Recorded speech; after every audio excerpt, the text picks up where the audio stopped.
The Justice League Zack Snyder cut does exist. But what sort of state is it in? Is it even possible, and why is it necessary? These are all questions we'll be exploring in today's video, so stay tuned.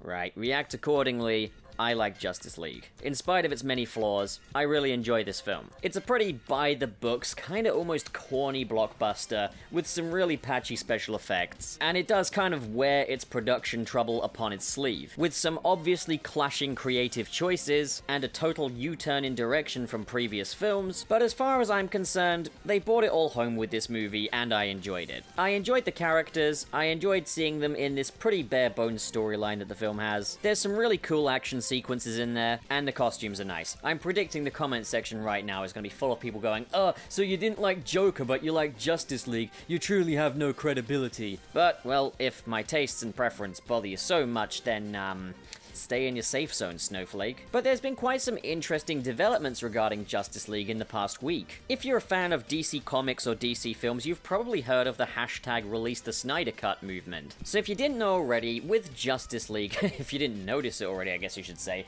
there were two different directors involved. There was Zack Snyder originally directing the film, and then Joss Whedon took over in late production stages. So we've got Zack Snyder, who is known for unrelenting biblical takes on superhero characters. He kind of likes to explore the mythology of these characters and associate it with Greek gods. He's a director that kind of likes to explore the reality in fantasy. He likes to really indulge in that, and obviously his style is not for everyone. Joss Whedon's style is a bit more flashy and cult. He likes to indulge a little bit in character drama but balance it out with excitement and humor. One of these things is not like the other. Now, even when Zack Snyder was directing Justice League, it still had a very different direction to what Zack Snyder usually likes to indulge in, with the studio mandate being for Justice League to be a far more accessible and crowd-pleasing film than the two Zack Snyder DC Universe films that preceded it, Batman v Superman and Man of Steel, which meant that Justice League would be a far more character-based film with a lot more levity than what came before, even with Zack Snyder running the show. Now, Zack Snyder did manage to complete his end of production on Justice League. There is, out there, an assembly cut of Justice League fully directed by Zack Snyder. Now, what an assembly cut is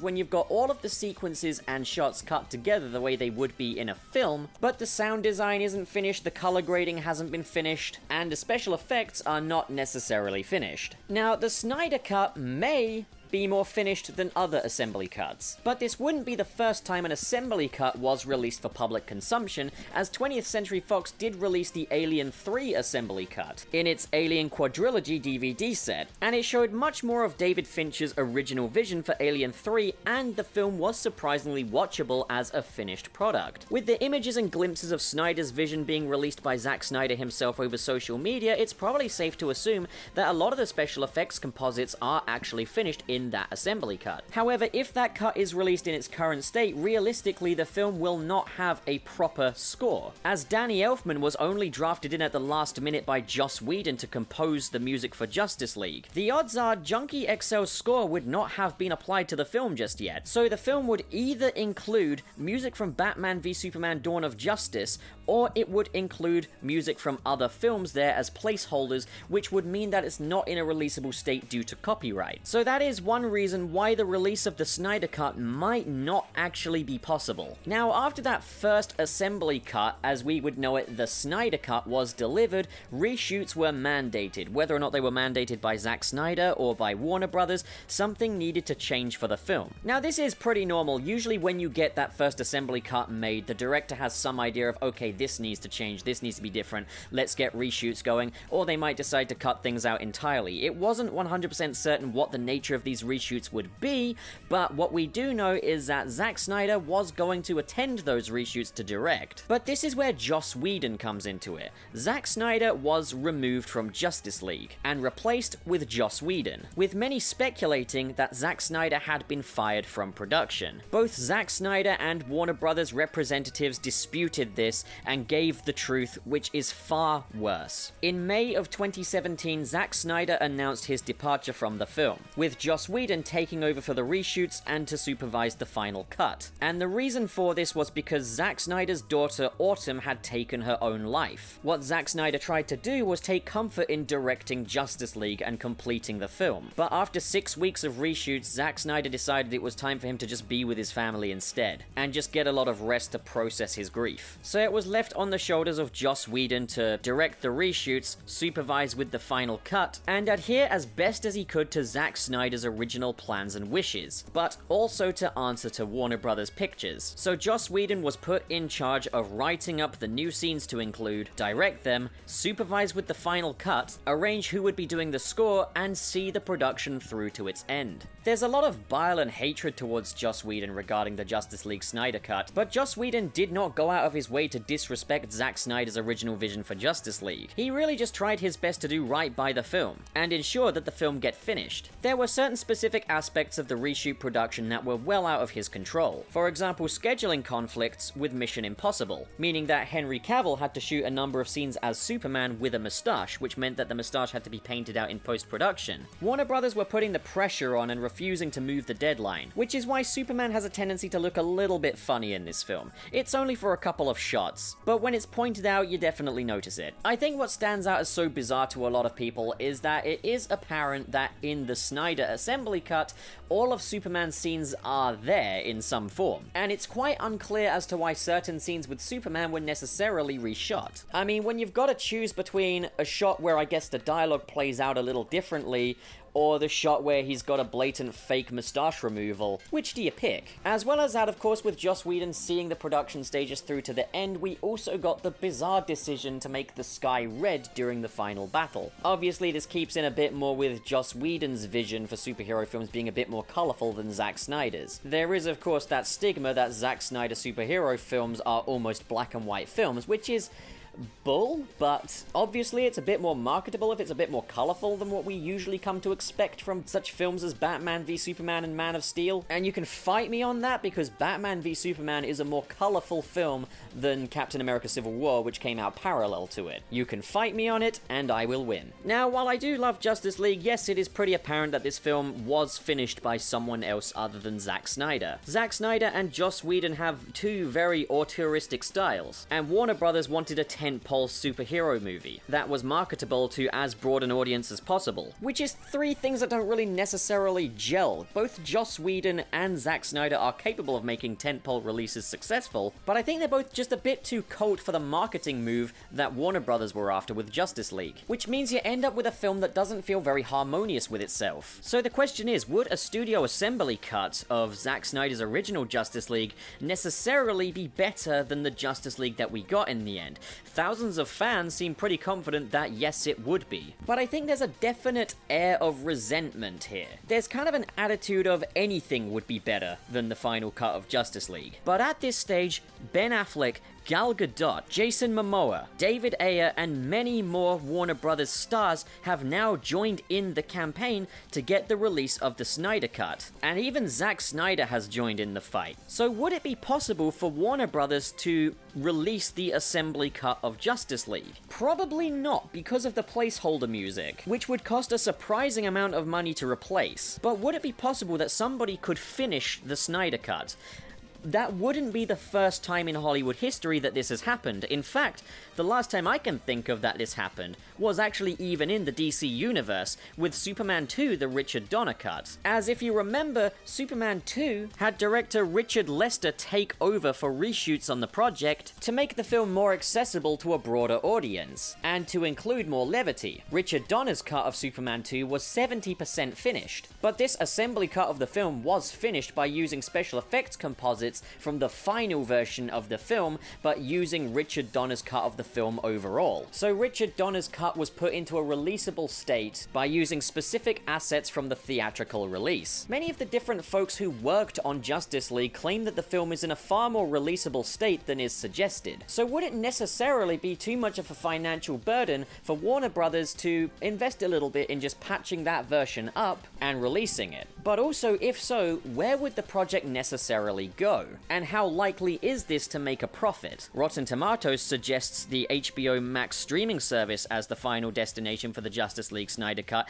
but I for one think, how much of a coup would it be? How much of a get would it be for the DC Universe streaming service to have the Justice League Snyder Cut, for it to debut there, as well as a Blu-ray release? As I think a theatrical release would cost far too much, and obviously I think that ship has sailed. Then there is also the question, what would necessarily get fixed about it? Well, I'm gonna go through my personal gripes with the film. Yes, I do think the moustache CGI is a little bit noticeable in places. It's not a deal breaker, but I'd definitely prefer if that wasn't actually there. Well, okay, that's one thing that probably would be fixed by the Snyder Cut. The red sky and oversaturated final battle. Yep, that would probably be fixed by the Snyder Cut, as making the sky red and saturating the colors was a decision made in the final stages of production. We can even get a little glimpse at how it was originally supposed to play out in the trailers for Justice League, and it looks far more convincing. So okay, that's two problems that would get fixed. I didn't have any issue with the added levity, but I will say that one Aquaman scene, yeah, you can tell the green screen on that. That would probably be fixed by the Snyder Cut's release. But maybe when that Snyder Cut does get released, we'd see why it was reshot. Maybe the dialogue is stiff, who knows? And it's kind of a toss-up between stiff dialogue or bad special effects. I'll usually accept bad special effects over a bad script any day, but we don't know. But my biggest gripe with Justice League wasn't the levity, it wasn't the colors, it wasn't the moustache, it was the fact that the main villain is a CGI motion capture monster with no personality. And I doubt an earlier version of this cut is going to fix that. Another problem I had with the final cut of Justice League was how the score paled in comparison to previous DC Extended Universe movie scores. Which is crazy because I love Danny Elfman, but he was given such a tiny window of time to make this score, and it's so obviously rushed. The Snyder Cut isn't necessarily going to fix that because it probably doesn't have a score, but perhaps the inclusion of previous tracks from previous films could fix that. Either way, I love Justice League. I think it's a really enjoyable film. It's something of a Frankenstein's monster of a movie, and you can tell that a lot of hearts were broken in the process of that, and that does make me a little bit sad. But I think the end result could have been a lot worse, and it is very enjoyable in my opinion. But the release of a Zack Snyder cut of Justice League sounds like a win-win for me, because, well, I get to see the film as it was originally intended. Or at least as close to that as possible. Well, what do you guys think? Should there be a Snyder Cut? Do you think it's possible? Comment below and discuss, and as always, if you enjoyed this video and you want to see more like it, don't forget to hit subscribe, hit the like button, and in the description below are links to my Patreon and my Discord. Thank you so much for watching, guys. Have a great day. Go away. Oh, hey gang, look at this! Channel Goat is back. But he's got bad news. His computer was hacked by the Adzinco gang, and they leaked his private information. And now his goat cojones are there for everybody to see. Ah man, that's quite a predicament you got there, Channel Goat. And the thing is, you're not the only one. Do you know how many people get hacked per year and have their personal information and data spread online for all to see? A lot. Like, look it up. And I know what the rest of you are thinking. It hasn't happened to me, yet. Well, emphasis on yet. I mean, how old are you? Right, now how long is the average human lifespan? That's a lot of time that you could get hacked in. And by the time that's done, everybody is gonna know what your pee-pee looks like. Do you really want that? Do you really want the world to see your pee-pee? You run that risk every single day, guys. Seriously, hackers, pretty talented people. Which is why I, for one, use NordVPN to protect my private information and my Nords. It shuffles your data so that it can't be found by hackers, but not only that, it can also unlock the worldwide range of Netflix. And like, who wouldn't want that, right? Now you can really maximize your subscription. The fact is, guys, you could save yourself the stress and a lawsuit by simply browsing with NordVPN. And I've made it easy for you. A link is in the description below. And this subscription comes with a promise. Nobody has to know what you're into anymore. You little furry you. Anyway, sign up today. Seriously, do it. Please? For your sweet little puppy. This video is brought to you by Zentai for all your cosplay needs. Link is in the description below, and they are very cool and good. Cosplay your favorite characters or send in one of your own designs. Affordable prices and very high quality. Made to order and made to measure. But most of all, made to be heckin' awesome, if you couldn't already tell. Guys, can you believe where we are now and where we started? How long ago it was that Channel Pup, or Channel Go even, came about? Because it really wasn't that long when you think about it. Can you believe the amount of support I've received from this community, from all of you subscribing to the channel and everything? It's unreal. It's a dream come true for me. But behind the YouTubers you watch usually comes a bit of a truth, is that they're often dirt poor. Now, I've had the good fortune of being able to grow this YouTube channel and hopefully turn it into a career, but I'm gonna need a little bit of help along the way to even the odds to make ends meet, so that I can use all of the possible time that I have to make videos for you guys, as opposed to doing something mundane for barely enough money to make it worth its while. I've done all that. I've lived that life. The fact is, together we all built Channel Pup. We made it what it is today, and I want to keep the ball rolling on that. I don't ever want to stop doing this, because this is the most gratifying job I've ever had, and I think the most pleasurable hobby anyone could ever have. I don't take any of the support that I receive from you guys for granted, but if in any way you're wondering if maybe you could do a little more for the channel even, then I want to direct you to the Patreon link in the description below. It would mean the world to me to have your support via Patreon. It can help me to make ends meet. It can help me to better my content. It can help me to have more time to really work on this stuff. But you know what? I'm not just going to take your support and run. No way, Jose.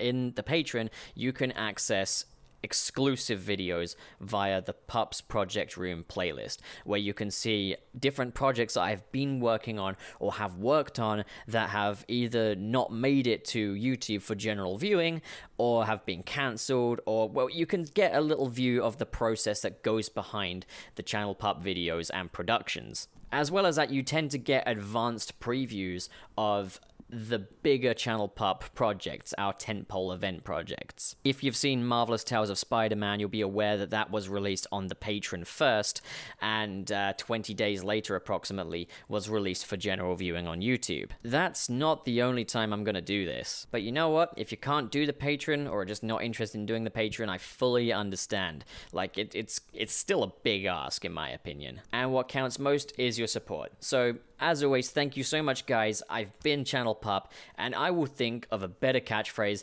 next time. Now please